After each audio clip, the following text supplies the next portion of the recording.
I decided to drive all over NC500 in 16 days. Most people race through it, but the Highlands don't reveal their secrets to those in a hurry. The North Coast 500 is a 516 miles of rugged coastline, shaped by storms, curved by ancient glaciers, and blessed with some of the most dramatic landscapes on Earth. It's a road where every mile reveals something new. White beaches glowing like bone under navy blue skies, mountains rising like dark guardians over sea lochs, tiny fishing villages that feels untouched by time, cliffs beaten by centuries of wind and waves, and castles standing stubbornly against the Atlantic endless roar.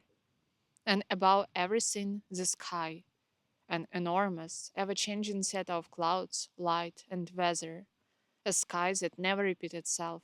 We began our journey from the Great Glen, a geological scar left behind by an 300 million years old fault line that literally split Scotland in two, from Fort William to Inverness. It is the reason the lochs here are so deep and straight. Loch Ness, part of this chain, contained more fresh water than all the lakes in England and Wales combined. As we rose into Kintail, we entered a world of moonrows, mountains over 3,000 feet. The air here feels heavier and older, as the rocks itself remember stories of clans. Our first stop was Gleann Lichd. It is a place of echo and silence, where massive slopes of Torridonian sandstone rise steeply, streaked with burns tumbling from the heights. Gleann Lichd is the kind of glen that people imagine when they dream of highlands, wide, wild, and echoing with silence. The track is straightforward, making it perfect for a gentle walk. You can go as far as you want, or simply wander until the mountains swallow your sense of time. Not long after we started, the clouds thickened, the light dimmed, and heavy rain swept in. Sheets of silver water moved across the glen like a living scene. After leaving Gleann Lichd, we continued toward Eilean Donan Castle, our second and final stop of the day. So we finally get to our second stop, which is 15 minutes away from our previous stop, which was Gleann Lichd, and it's famous Eilean Donan Castle. Probably you saw this castle somewhere on Instagram, YouTube, or even in films like James Bond or Outlander, but seeing it in real life, it feels really different. It's just so dramatic, especially with all of this landscape and light. Really beautiful. And I would like to tell you a story about this castle. Not story, but history about this castle.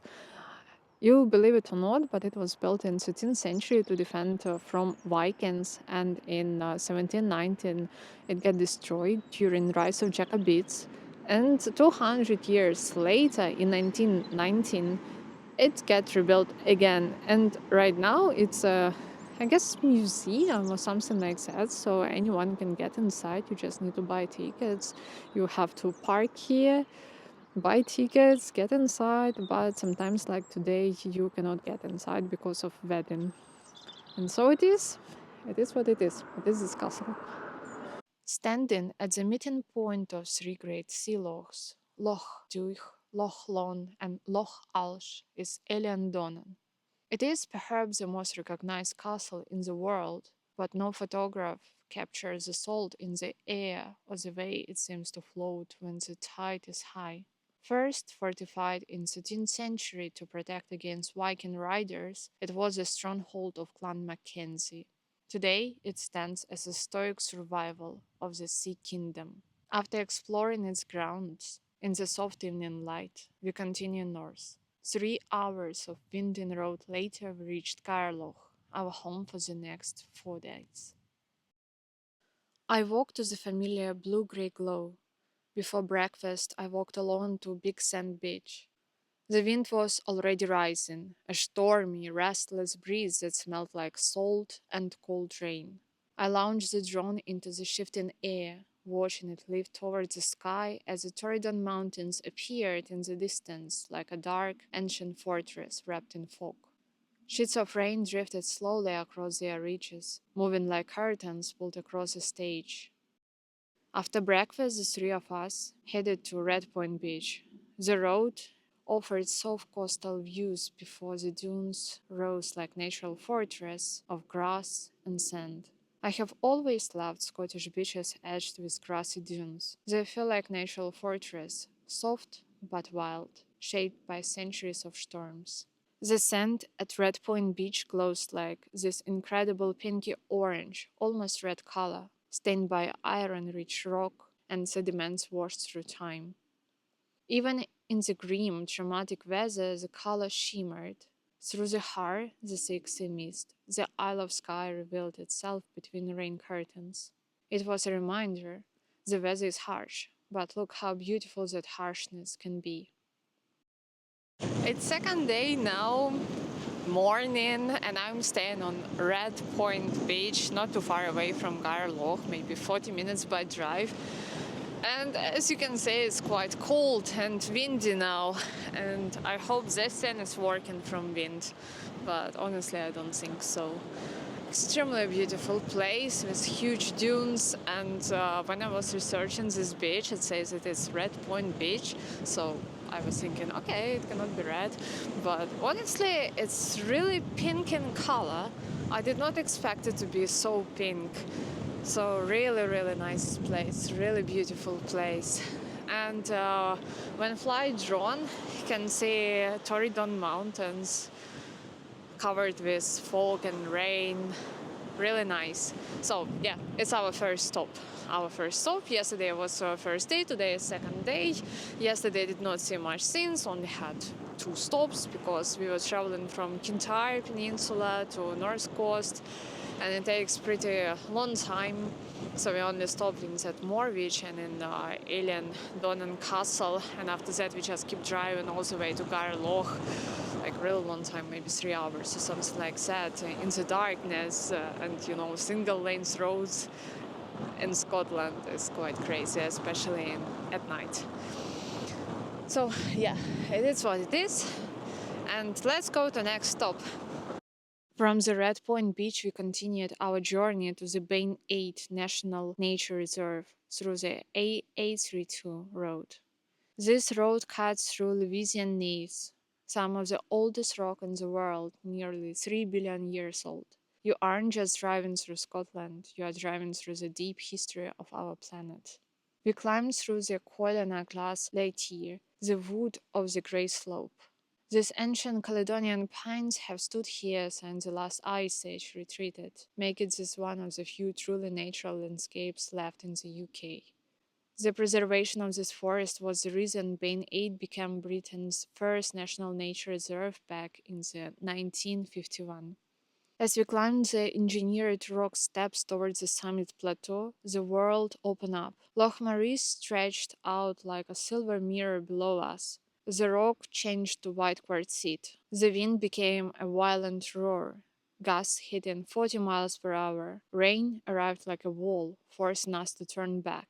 Even so, the descent felt magical. The ancient pines glowing gold under shifting light, rain and rainbows. By the time we reached the car park, shafts of light were breaking across Loch Maree. Rain and sun performing one of those highland dances that make people weep. Our next destination was Torridon village. Turning onto A896 toward Torridon village, the sky vanished. A white rain curtain turned the mountains into silhouettes. We were driving through a ghost world, followed by the storm all the way to Torridon village. In Scotland, the rain isn't just weather, it's a physical presence that reshapes the world. After rain finished, we walked to Loch Torridon to enjoy ever-changing light. I really enjoyed those theater of light and rain. This kind of beauty always made me feel happy. As the sky grew darker and moodier, preparing itself, as we later learned, for the first storm of the season.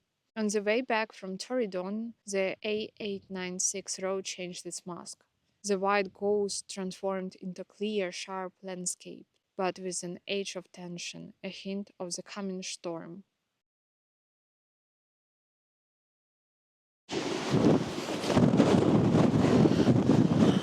Good morning, everyone! Day number 3.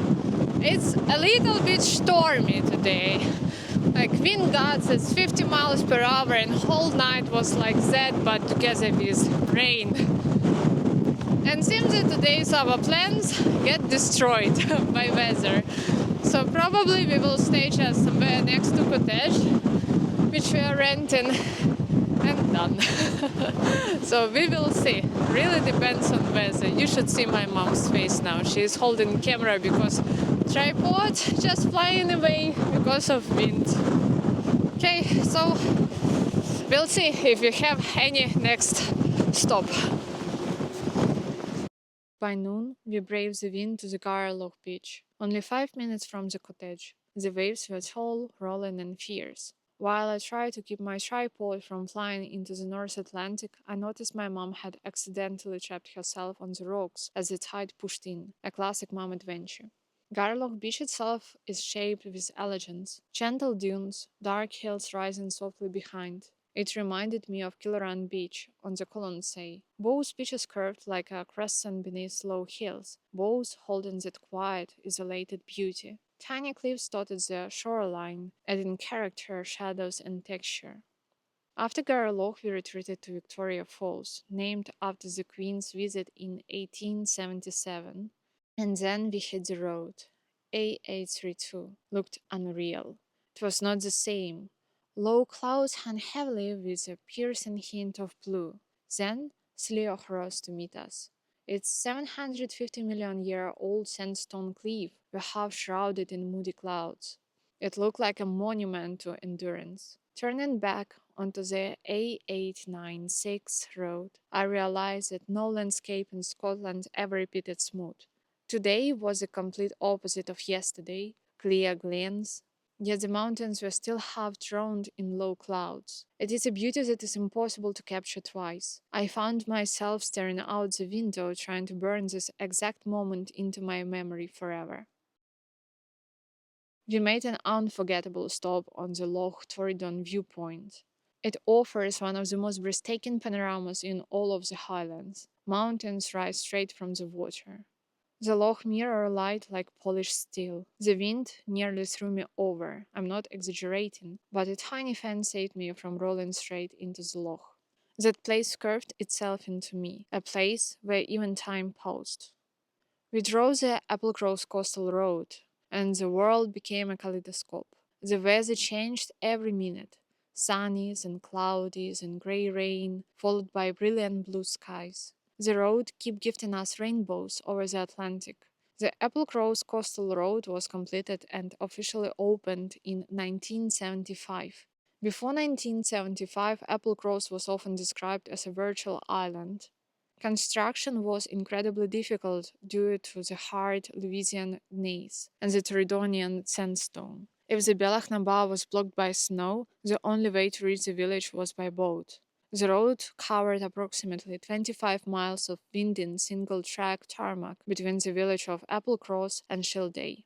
Engineers had to blast through some of the oldest rock on the planet to create the ledge the road sits on. The road completion in 1975 saved the village from depopulation. It allowed for easier transport of goods, medical access, and eventually the tourism that sustains the area today. The Applecross Peninsula remained one of the most isolated communities in Scotland until the road was fully completed.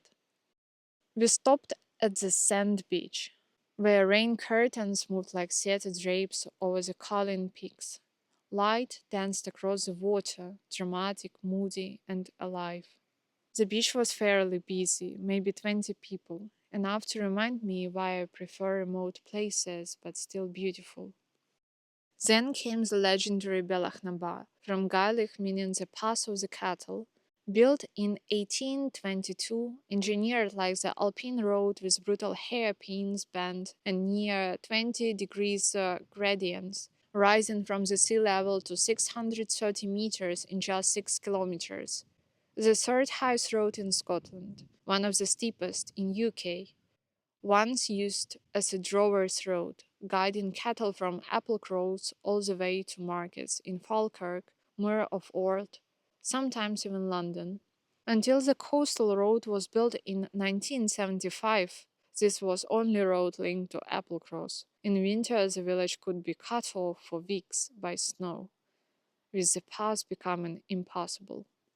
People love calling it the most dangerous road in the UK, but honestly, it's dramatic but not terrifying, unless you are inexperienced with the Scottish single lane roads.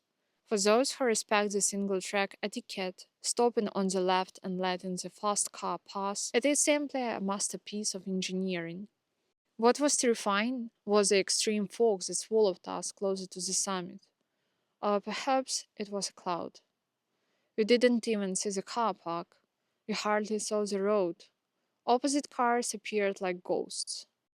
At the end of the pass, the fog finally thinned and revealed views over the mountains on one side and the inner sound on the other. Wild, raw beauty. With daylight still lingering, we decided to visit the Shieldaig Peninsula. Shieldaig village itself was founded around early 19th century to train seamen for the Napoleonic Wars, later becoming a fishing village. Today, it's one of the most picturesque places in Highlands. The walk along the unarmed peninsula felt like stepping into a painting.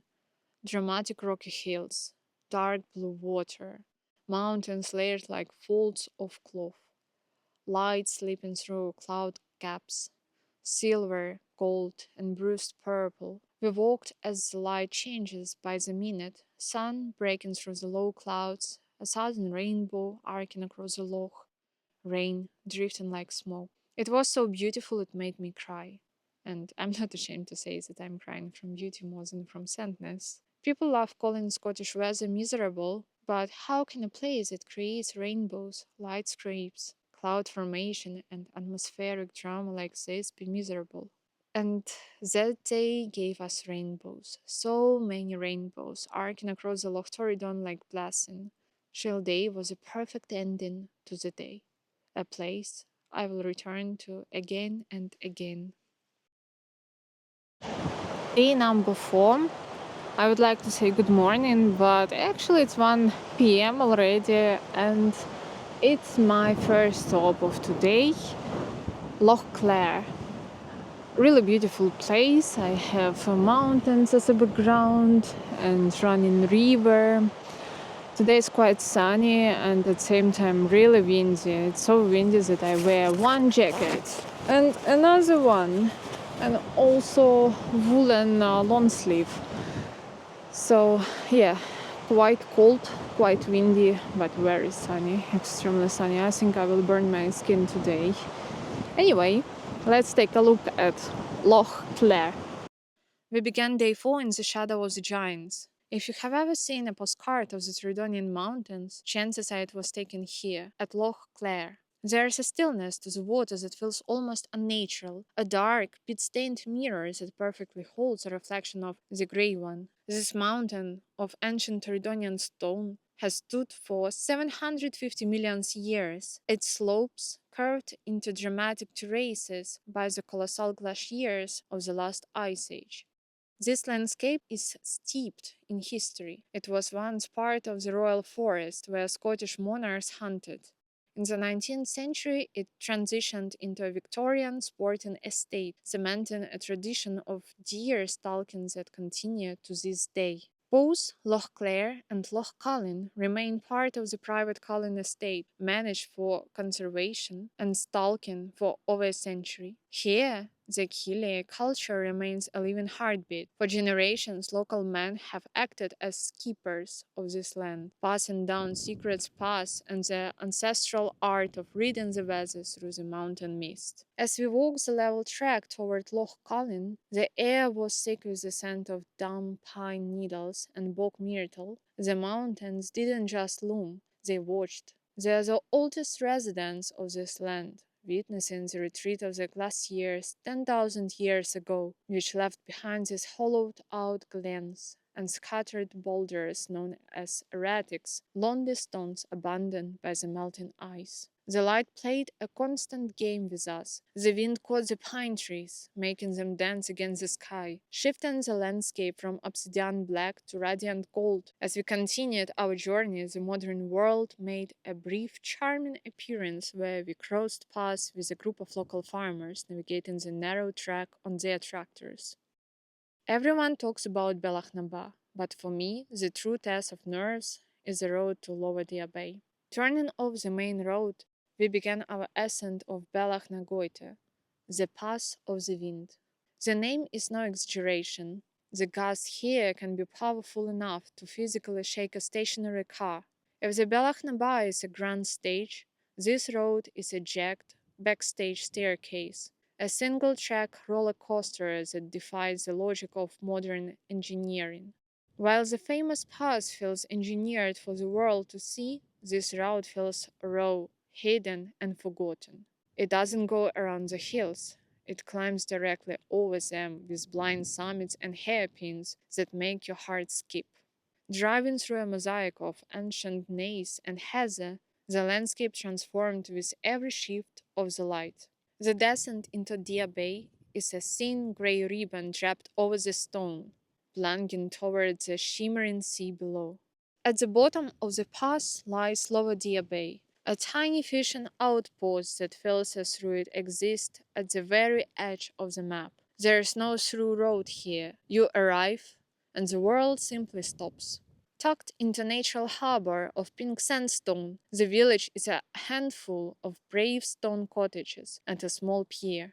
It was so isolated that it wasn't connected by a proper road until the late 19th century. Before that, every brick, every letter, and every soul arrived by sea. After a short walk, we retraced our steps. This route replaced the ancient postman's pass, once the only overland link to the village. The drive back toward Torridon offers a completely different perspective, as the massive peaks of the Torridon range glow larger and more formidable with every mile. It is a journey that feels like a slow dance between the mountains and the sea.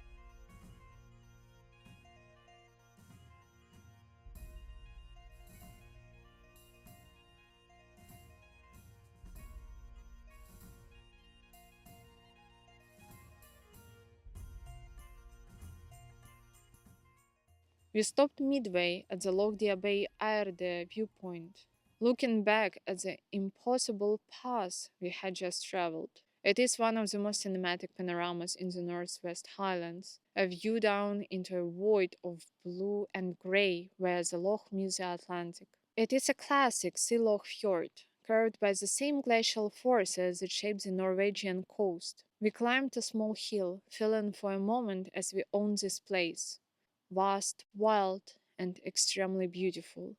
The scale of the landscape is immense, making the cars on the road below look like tiny, slow moving beetles. You can see the distinct layer of the ancient sandstone, looking like a giant, petrified book of history. It is a place that makes you want to whisper, as if the silence is too beautiful to break. My mom wandered through the heather, soaking in the view, until we finally returned to the car to cross the pass once more. In the winter, this pass is often the first to be reclaimed by ice, cutting Diabaig off from the world. We thought of the postman of Diabaig, a figure of near mythic endurance, who walked the treacherous 9-mile mountain pass 3 times a week in all weathers, carrying the village's only link to the outside world in a leather sack. Today, that foot track is a popular hiking route, but for him it was a test of survival. After capturing a few final photos, we drove back toward Torridon, chasing the last golden rays before the sun slipped beneath the horizon. Day 5 took us further north, deeper in the wild. The morning broke under a heavy canopy of dramatic clouds. Patches of blue eventually fooled their way through. We soon realized, however, that the rain was our shadow. As soon as we reached the blue sky, the clouds would catch up, and the cycle would begin again. We took AA32 road toward our first stop, Mellon Udrigle Beach. The name sounds like an ancient spell, and the place itself is pure magic. Most people flock to the famous beaches further south, but Mellon Udrigle is a secret. It is a sweep of bone white sand framed by emerald grass, looking out across the expanse of Gruinard Bay. The dunes here are protected by maher, a rare and fertile grassland found only on the coastline of Scotland and Ireland. The sand is actually a shimmering mixture of crushed seashells and minerals, giving it a brilliant white glow even under the heaviest grey skies. The water appears turquoise because the white shell sand reflects sunlight back through the clear, shallow Atlantic water. What makes this beach truly unique is its skyline. From the turquoise shallows, you can look back across the bay and see the entire mountain profile of the north. Sulven, Stackpolai, and Antelach rising like jagged teeth against the horizon. We scrambled up tiny cliff to watch the wild waves roll in as the weather shifted with its usual highland ferocity. Blue sky was swallowed by thick white rain clouds that completely erased the mountains across the water, only for a rainbow to appear moments later. It was a typical Scottish afternoon, so we decided to run from the rain and push further north. We continued along the AA32, often called the Destitution Road, built during the potato famines of the 1840s. As a relief project, men were paid in oatmeal to break these rocks and lay this path. Every curve represents the struggle of those who refused to leave the highlands. The road follows the route of the highland clearings, where families were forcibly moved from the glens to those rocky shores to survive. It's day number 5. It's rainy, it's windy, and I'm staying right next to the road. Yeah. So right behind me is Gruinard Bay, and it's famous because of Gruinard Island. Okay, I will wear a hood because it seems that it's quite rainy now, like really rainy. Okay, fine. Sometime later we reach Gruinard Beach, a place of startling contrasts.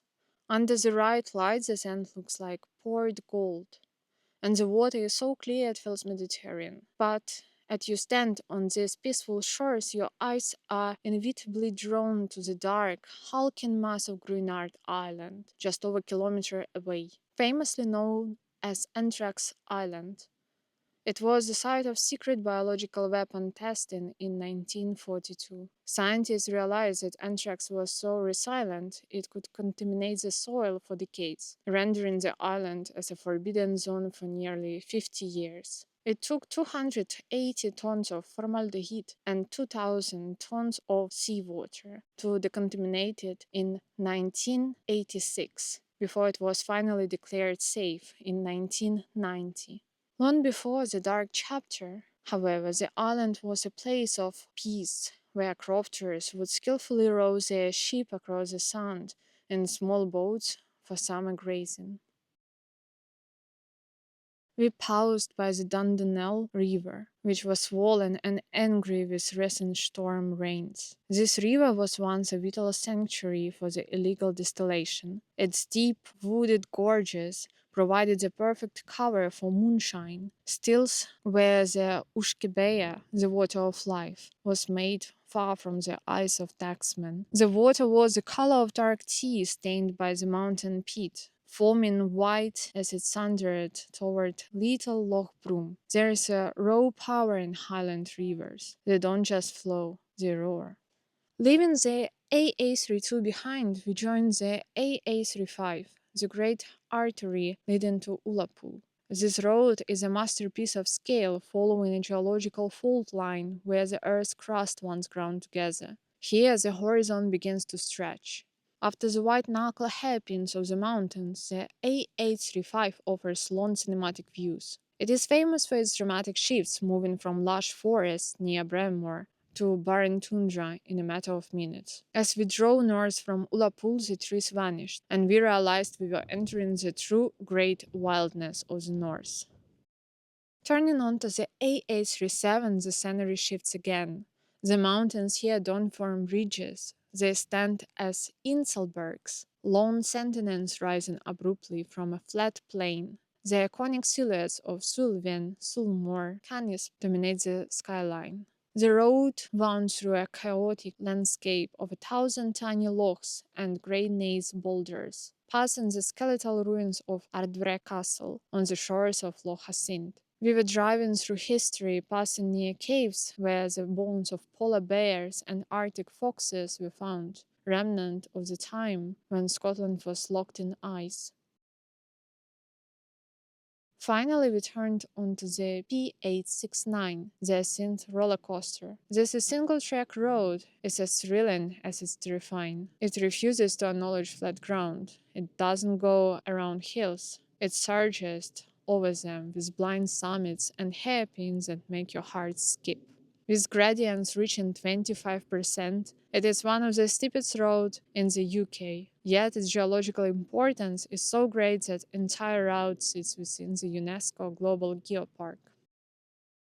Our final for the day was Clachtoll Beach, a masterpiece of the white shell sand and crystalline water framed by an ancient, dark rock of Ascent.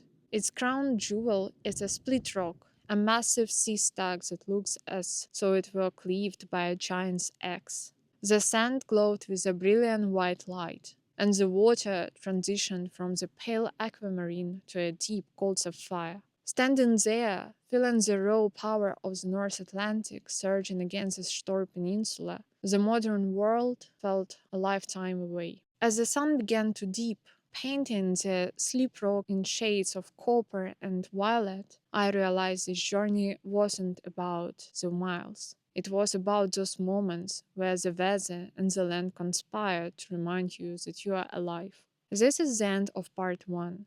We have survived the storms and coast roads, but 10 more days still await. In part 2, we head to the very top of Scotland, to the cliffs of Durness and the empty beaches of the north. Subscribe to join us for the rest of the journey. The best is yet to come.